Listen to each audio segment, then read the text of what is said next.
I know insurance is using Yeah. AI as well. Yeah. So I'd love to hear, just with the power of AI, how you've seen it change the game when it comes to offices, but then on the insurance side, how they're using it and what we also need to watch out for. So there's a huge myth out there that AI is being used to deny all of our claims. And Hmm. I'll see throw off comments in Facebook that's like, oh, it's just the AI denying it. So AI has been around in claim adjudication for a very long time. And in fact, it's more like data filtering. I mean, clean claims, Right. that's AI, in a way. It's just identifying it. So look, if you don't have the right information, if your procedure codes don't match, if you're Mhm. giving a quadrant when it should be a tooth, that's not AI denying your claims. That's AI catching them before you got a denial Yes. back. Hopefully, your clearinghouse is using that to catch it before it goes and gets sent. And there's some clearinghouses are better than others and some utilize it better, but you will find the one that you want, right?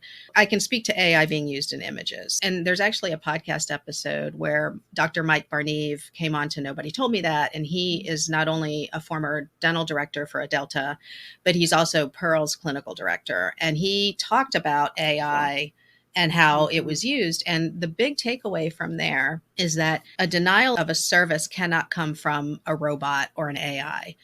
There's a human that has to approve that denial. Now, can Hmm. AI send it over and say, we don't think it meets the criteria? Sure.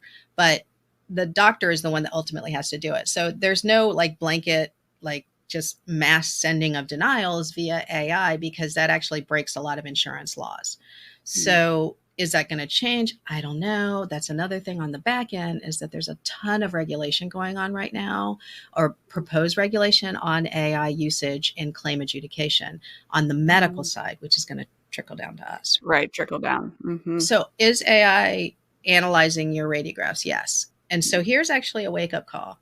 If you're using AI in your office to analyze your images, you're not going to be the one that AI catches on the insurance side. Hmm. So, I've said for years, whomever is using AI upstream is going to be the winner. So, upstream meaning the point of the patient contact, which is you in your office. So I do think most offices have to put into their budget to be using some sort of AI Hmm. image enhancement. Okay, so I'm using a lot of Pearl. I'm working a lot with Pearl. So they're my pick for now. And I tell Pearl too, like, dude, I got to keep an eye on what's coming up behind you because somebody Hmm. may come up. This is a very, very fast moving industry. They're getting Hmm. FDA clearances for so many different things. Okay, so back to the insurance side. So they can flag it and say, look, this radiograph does not support the way to pay out the procedures.